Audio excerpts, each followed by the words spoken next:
Hello everyone, this is Nitish Kumar, you are watching brain treasure. पिछले video में मैंने human eye and the colourful world chapter को के concept को क्लियर करवाया था और मैंने ये कोशिश किया था कि आने वाले जितने भी क्वेश्चंस हैं सभी के आंसर उसमें आपको मिल जाए। अगर आपने वो वीडियो सही से नहीं देखा है तो आप प्लीज जाइए और उसको दोबारा देखिए। अगर नहीं देखा है तो आप पहली बार देखिए और अच्छे से देखिए उसे। और मैं एक बात और कहना चाहूँगा कि इस वीडियो में मैंने बहुत ज़्यादा इमेजेस वगैरह यूज नहीं किए हैं, बहुत क्या बिल्कुल भी यूज नहीं किया एक्चुअली। सब कुछ व्हाइट बोर्ड पे समझाया है। मैं जानता हूँ मैं इससे बहुत अच्छा कर सकता था, मतलब मैं इमेजेस यूज कर सकता था, मैं अलग अलग कलर्स यूज कर सकता था, बहुत सारी चीजें यूज कर सकता था। मैंने यूज नहीं किया।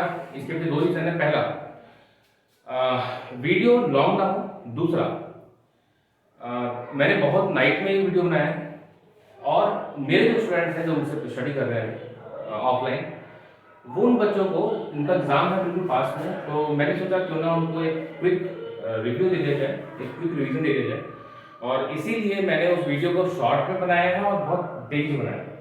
अब मैं उसमें इमेज वगैरह डालता तो काफ़ी टाइम लगता है, इसलिए अगर आई एम सॉरी इसके लिए कि अगर थोड़ी बहुत उसमें कमी रह गई आपको। अब बात करते हैं इस वीडियो की। इस वीडियो में हम कोशिश करेंगे कि जितने ज़्यादा क्वेश्चंस कंप्लीट हो सके आर्यन बुक के एमसीक्यूज के। मैंने आपको प्रिज्म को समझाने के लिए मैंने लास्ट में बताया था आपको कि मैं प्रिज्म लेकर आऊंगा, समझाऊंगा आपको। तो ये रहा प्रिज्म। आपने रियल लाइफ में देखा होगा, बहुत देखने में खूबसूरत सा होता है। इसके डायमेंशंस को अगर हम देखें तो देखिए, ये इसमें दो ट्राइंगल्स हैं अगर आप देख पा रहे हैं तो, एक ये और एक, और तीन रेक्टेंगल्स हैं 1 2 एंड 3। ये क्लियर आप देख पा रहे हैं। इसमें हम जानते हैं कि अगर रेस ऐसी जाती है इस साइड से, देखो नीचे से होते जा रही है ऊपर की तरफ और इसके इस प्लेन से टकरा रही है, इस सरफेस से टकरा रही है, टकरा करके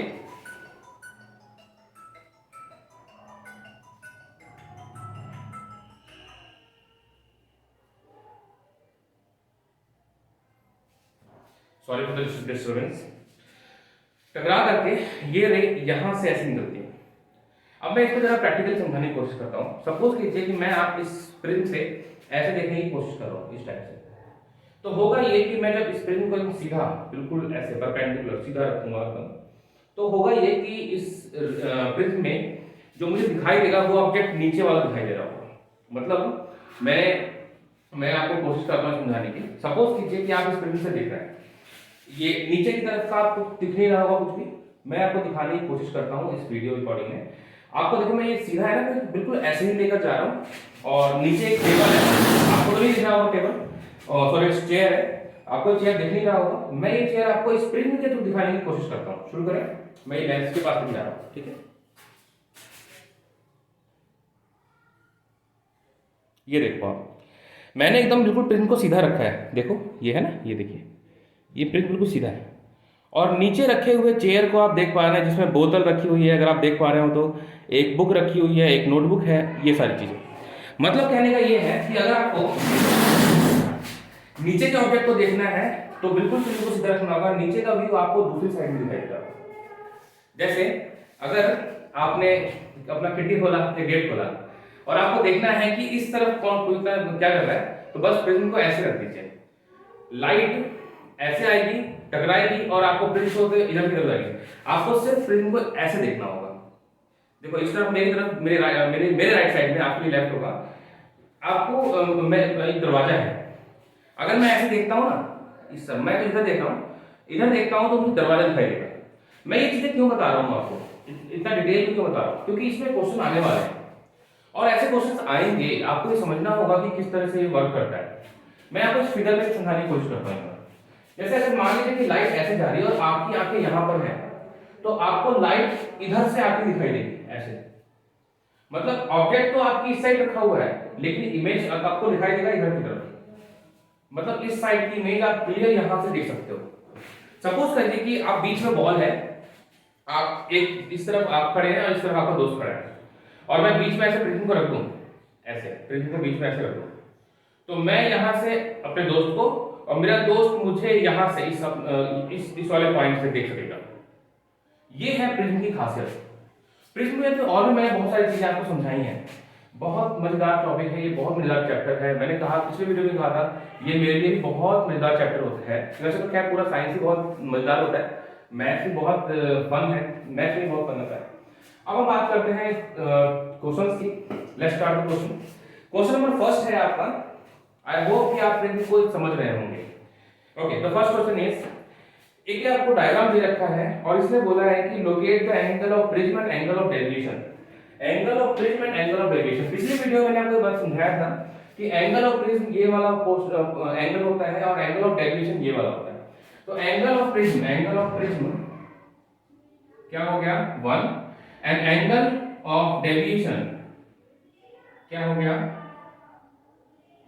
9, ठीक है, रिस्पेक्टिवली। ध्यान दीजिए 1,9 होगा। ऑप्शंस देखो आप स्क्रीन पर, तो आप देखोगे कि ए और सी दोनों लगभग सेम ऑप्शन है, बस आगे पीछे का फर्क है। तो कहीं गलती से ए डाल के मत आ जाना, यहां पर सी आंसर है आपका, पहली बात। सेकंड क्वेश्चन चलते हैं। Prism is homogeneous transparent medium consisting of 2 rectangle and 3 triangles. क्या ये सही है क्या? नहीं। देखो 2 ट्रायंगल्स होते हैं, 1 2 और 3 रेक्टेंगल्स होते हैं, 3 1 ये इस टाइप 2 एंड 3। तो 3 रेक्टेंगल और 2 ट्रायंगल है, इसमें तो बोल रहा है उल्टा इसका, 2 रेक्टेंगल और 3 ट्रायंगल, तो ये फॉल्स होगा। Number second false. इधर लिख रहा हूं क्वेश्चन नंबर 2 फॉल्स बी। ये क्वेश्चन नंबर 1 था जिसका आंसर आपका सी है, ठीक है। क्वेश्चन नंबर 3, ये क्वेश्चन नंबर 3 है। जरा इसको बड़े ध्यान से समझिएगा, इससे रिलेटेड क्वेश्चन आपको चेंज कर देगा और हो सकता है जरूर दे, क्योंकि इससे काफी अच्छा क्वेश्चन लगा मुझे। यहां देखिए क्वेश्चन में कह रहा है, in the given figure a light ray AB is incident normally on the one face of PQ। इस ये एक ट्रायंगल कह रहा हूं, ये एक प्रिज्म है। इस प्रिज्म में इस PQ सरफेस पे एक रे AB आकर इंसिडेंट हो रही है, टकरा रही है। उसके बाद find out the angle of at face PR। जब ये रे टकरा करके इस PQ मतलब ये PQ से बाहर निकलेगी तो रिफ्रैक्टिव होगी, तो रिफ्रैक्ट होने के बाद ही सीधा इसके ऊपर टकराएगी, सीधी सी बात है। और ये कुछ बैंड, अच्छा ये बताओ ये यहाँ पर 90 एंगल बना रहा है, मतलब ये है कि बिल्कुल नॉर्मल के परपेंडिकुलर, मतलब नॉर्मल के ऊपर है ऐसे, ठीक है। यहाँ पर हम बात जानते हैं कि ये जो इसका इंसिडेंट एंगल है, एंगल ऑफ इंसिडेंट, यहाँ पर ये वैल्यू 0 है, क्योंकि देखो नॉर्मल भी वही है। मैं इसको हटा दे रहा हूँ यहाँ से। नॉर्मल के ऊपर ये जो नॉर्मल है और नॉर्मल के ऊपर एक और रे है इस टाइप से, तो इनके बीच का एंगल क्या है 0। अगर यहाँ एंगल ऑफ इंसिडेंट 0 है तो एंगल ऑफ रिफ्लेक्शन भी 0 हो जाएगा, क्योंकि रेशियो उसका सेम होता है। देखिए sin i upon sin r equals to constant होता है ना, इसकी वैल्यू क्या है i की वैल्यू 0, तो sin i यानी sin 0 अपॉन एनीथिंग, कुछ भी हो सकता है, कांस्टेंट वैल्यू क्या आ जाएगी 0। तो यहाँ पर आप sin r ऊपर लेके जाओगे तो sin r की वैल्यू 0 आ जाएगी, मतलब यहाँ पर i की वैल्यू भी क्या नाम 0 है। अब ये प्रिज्म से टकरा करके सीधा आगे बढ़ेगी। अब इसका जरा नॉर्मल बना लेते हैं, यह नॉर्मल, ठीक है। इस नॉर्मल से कुछ ना कुछ एंगल बनाएगा ये, वो बाद में देखेंगे कितना बनाएगा। पहले यहाँ इस ट्रायंगल को देखते हैं, ट्रायंगल PB, उसका नाम मैं दे रहा हूँ M। ट्रायंगल PBM में ये 90 है, ये 60 है, तो ये कितना एंगल बना रहा होगा यहाँ पर 30 डिग्री। ऑफ कोर्स अगर ये 30 है तो यहाँ पर कितना एंगल बन रहा होगा, क्योंकि टोटल 90 होता है, नॉर्मल है ना, तो टोटल 90 होगा। ये कितना हो जाएगा फिर 60, ऑफ कोर्स। अब 60 के आगे ये आगे डेविएट होगा नहीं होगा तो बात की बात है। हमसे वही कह रहा है कि find out the angle of the face PR। PR पर एंगल क्या बन रहा होगा, नॉर्मल से हम एंगल को बिल्कुल फाइंड करते हैं, तो ये रहा नॉर्मल से एंगल बनने वाला कितना है 60 डिग्री। 60 डिग्री इसका आंसर होता है। नेक्स्ट करते हैं, a prism ABC is placed in different orientation. A narrow beam of white light is incident on the prism as shown in the figure. In which of the following cases, after dispersing the third color from the top corresponds to the color of the sky? Question में क्या है, एक prism को अलग अलग type से रखा गया, कभी ऐसे रखा है सीधा, नीचे जो BC है ये बिल्कुल ये इस तरह से रखा है, कभी इस तरह से रखा हुआ है, कभी इस तरह से रखा हुआ है और कभी इस तरह से रखा हुआ है, मतलब एंगल चेंज कर रहा है। अब ये क्वेश्चन में कह रहा है कि जो टॉप से अगर देखें तो कलर ऑफ द स्काई मतलब ब्लू कलर पे जैसा है, सेम दिखने जैसा कलर है और टॉप से शुरू हो रहा है। हम जानते हैं विबज्योर में R ऊपर से शुरू होता है और V नीचे। विबज्योर में देखें तो V I B G Y O R, ये होना चाहिए। तो अगर वो कह रहा है कलर कौन सा होना चाहिए, स्काई का, स्काई कलर तो ब्लू होता है, यानी बी होना चाहिए। और ये कह रहा है ऊपर से, ये बी तो नीचे शुरू हो रहा है, यानी ये क्या हो जाएगा, उल्टा हो जाएगा, यानी बी ऊपर हो जाएगा, B I B G Y O R, इस तरह से। अगर बी को ऊपर करना है तो सीधी सी बात है इस प्रिज्म को भी उल्टा करना होगा, तो प्रिज्म उल्टा होगा तो इस तरह से दिखाई देगा, ये इस टाइप से। अब ऑप्शन चेक करते हैं इसमें कौन सा होना चाहिए। ऑप्शन नंबर बी, आप स्क्रीन पे देखिएगा, question number 4, option number B. समझ में आ रहा होगा क्या कह रहा हूं? अच्छा, इसमें लाइट कैसे होगा दिखाई देगा, ये इस तरह से आया भी, टकराई इस तरह से ये, और ये ऊपर की तरफ ऐसे ऐसे फैल दी जाएगी आगे की तरफ, ठीक है। इसमें थर्ड रे जो होगी वो ब्लू कलर की होगी। नेक्स्ट है splitting of the white light into 7 colours on passing through a glass prism is due to, एक ग्लास प्रिज्म से जो व्हाइट कलर है ये स्प्लिट होते हैं, क्यों, किस रीजन से, ऑफ कोर्स डिस्पर्सन, है ना। Option number A, question number 5, option number A, question number 6। The color of white light deviated through the largest angle by the prism is, यहाँ देखिए विबज्योर में अगर मैं देखूं एंगल तो सबसे ज्यादा एंगल कहाँ होता है, मैं बता दूं यहाँ पर प्रिज्म, ये देखिए इस सबसे ऊपर रेड होता है और सबसे नीचे होता है वॉयलेट। अगर ये मैं मान लूं कि ये नॉर्मल है तो इस नॉर्मल से सबसे ज्यादा एंगल कौन बना रहा है, वॉयलेट पर बना रहा है, रेड सबसे कम बना रहा है ना। ये मैंने पिछले वीडियो में हर चीज बता रखा है, ये चीजें कि कहां पर एंगल ज्यादा बनेगा, किसमें कम बनेगा, आर कितना ज्यादा मुड़ रहा है, बैंड कौन का ज्यादा होगा, कौन बैंड कम होगा, वगैरह वगैरह, तो आप देख लीजिएगा पिछले वीडियो में। तो इसमें आंसर हो जाएगा आपका violet, option number C, question number 7। Which of the following statement is correct regarding the propagation of the light of different colors of white light in air? White light में इन नीचे option जो दिए गए हैं उनमें से कौन सा जो स्टेटमेंट है वो करेक्ट है। Red light move fastest, red light सबसे ज्यादा फास्ट मूव करता है ऑब्जेक्ट को, व्हाट ध्यान दीजिए। Blue light moves faster than green light, जो ब्लू लाइट है वो ग्रीन लाइट से ज्यादा फास्ट मूव करता है। दूसरा, तीसरा, all colours of the white light move with the same speed, सभी कलर जो है सेम स्पीड में चलते हैं, ये तीसरा ऑप्शन है। चौथा, yellow light moves with the mean speed as that of the red and violet, कुछ नहीं, रेड एंड वॉयलेट से के बीच में ये स्पीड गेन करता है। खैर, अब हम इस ऑप्शन की बात बाद में करते हैं, पहले देखिए कि इनके जो ऑप्शन दिए गए हैं ना, इसके से रिलेटेड चीजें जो मैंने आपको पिछले क्वेश्चन में बता रखा है, पिछले वीडियो में बताया था, उसमें मैंने आपको बताया था कि रेड और वॉयलेट के बीच अगर स्पीड रेस हो जाए तो कौन जीतेगा। तो मैंने आपको बताया था कि रेड, सिंस वो स्पीड तो दोनों की सेम होती है, रेड और वॉयलेट दोनों की स्पीड सेम है, लाइट में जितनी भी रेज है सबकी स्पीड सेम होती है, स्पीड सेम है, बट इसको डिस्टेंस कम कवर करना पड़ रहा है क्योंकि लैम्डा इसका ज्यादा बड़ा है, इसका जो लैम्डा है यानी वेवलेंथ इसका छोटा है, उसको ज्यादा डिस्टेंस कवर करना पड़ रहा है, इसीलिए ये थोड़ा स्लो हो जाता है, ये थोड़ा फास्ट लगता है, बट यहां बात होगी वेलोसिटी की। अब देखो इसमें स्पीड तो दोनों की सेम होती है ना। अब ऑप्शन सी देखते हैं, यहाँ पे ऑप्शन नंबर सी में बोला है all the colours of the white light moves with the same speed, same speed चलती है, तो हमारा ऑप्शन नंबर सी हो जाएगा। अगर ये वेलोसिटी बोलता है तब हम देख सकते हैं कि भाई रेड की स्पीड ज्यादा है या वॉयलेट की, ऑफ कोर्स रेड की ज्यादा होगी।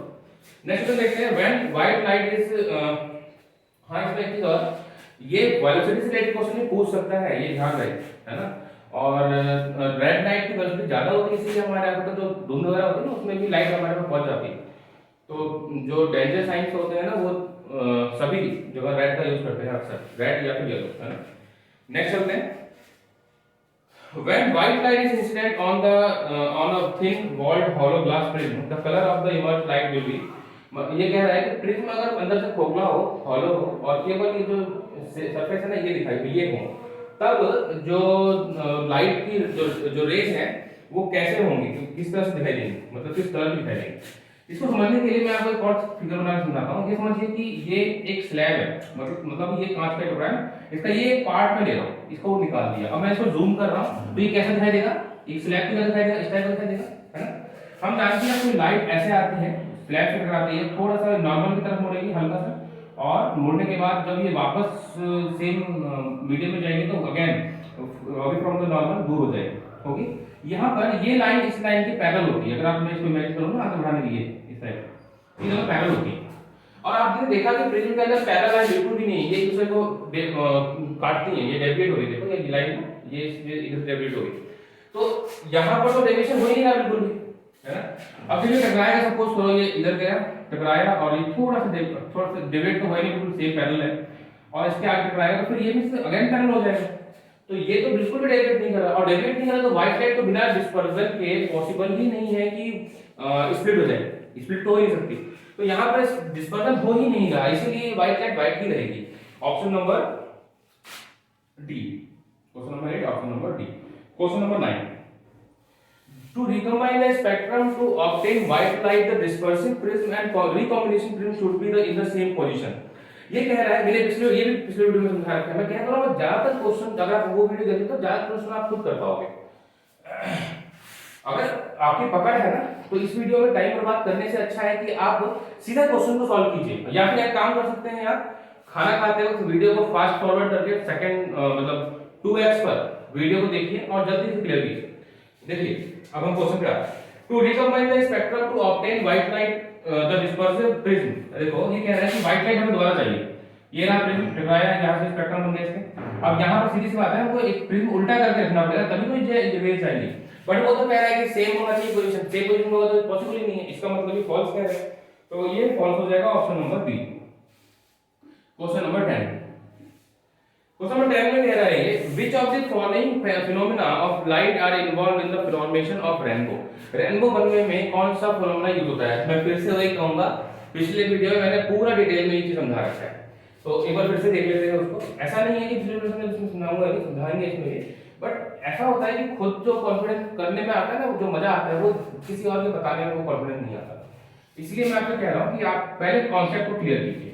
ओके, अब देखिए यहाँ से जब ये मान लिया मैंने एक रेंज आ रही है, ये नॉर्मल है, ठीक है, तो नॉर्मल की तरफ मुड़ेगी हल्की सी, ठीक है, क्योंकि पानी है ना, ये अंदर से पूरा फिल है, हॉलो नहीं है, तो ट्राई टकरा करके कुछ डिस्पर्स हुई, डिस्पर्स होने के बाद ये ऐसे मूव करेगी इस टाइप से, देखो ये इस टाइप से, और यहाँ पर देखो अब डिस्पर्सन हो रहा है पहले, फिर रिफ्लेक्शन हो रहा है, फिर रिफ्लेक्शन हो रहा है, मतलब तीनों चीज हो रही है, रिफ्लेक्शन भी है, रिफ्रैक्शन भी है और डिस्पर्सन भी है, और यहाँ पर आप देख पा रहे हो कि इंटरनली रिफ्लेक्शन हो रहा है, एल रिफ्लेक्शन,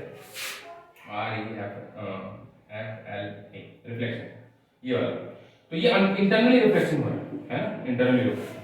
अब ऑप्शन चेक करते हैं, पहला कह रहा है reflection, refraction and dispersion, reflection, refraction and dispersion, दूसरा refraction, dispersion and outer reflection. यहाँ देखो पहले ऑप्शन में तीनों नाम तो दिया, बट उसने ये नहीं बोला कि जो रिफ्लेक्शन है वो इंटरनल है या फिर आउटर, ये भी ध्यान देना। सेकंड में आउटर बोल रहा है, थर्ड में देखते हैं refraction, dispersion and internal refraction. अब देखो आप रिफ्रैक्शन पार गया, रिफ्लेक्शन इंटरनली हुआ और डिस्पर्सन डिस्पर्स तो हो ही रहा है, यहाँ पर इंटरनल रिफ्लेक्शन होना जरूरी है, यानी कि ऑप्शन नंबर किसमें था, सी, ऑप्शन नंबर सी। स्क्रीनशॉट ले सकते हैं, वैसे तो लेने से स्क्रीनशॉट लेने तो कुछ है नहीं, और नेक्स्ट वीडियो में हम नेक्स्ट क्वेश्चन पे चलते हैं।